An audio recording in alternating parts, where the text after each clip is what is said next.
Hello everybody, once again welcome back to Financeable YouTube channel. Today in this video I'm going to show you how you can fix non-trade symbols on TradingView.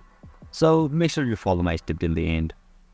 First thing first, I assume that you already have an account on TradingView and already logged in, and now right after that you'll be able to see the interface on in the screen where you can see the chart of the BTC USDT, and just down below of this chart you can see the help center, which is at the bottom right corner of the screen.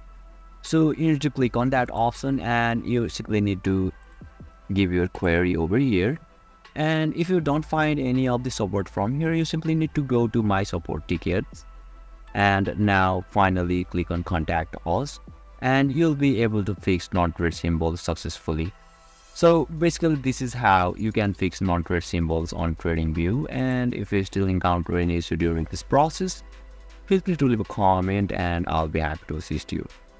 If you found this video helpful, please give it a thumbs up, and if you are new to this channel, make sure to hit the subscribe button and set the bell icon to on so that you can stay updated with our latest content. Thank you for watching, and I'll see you next time.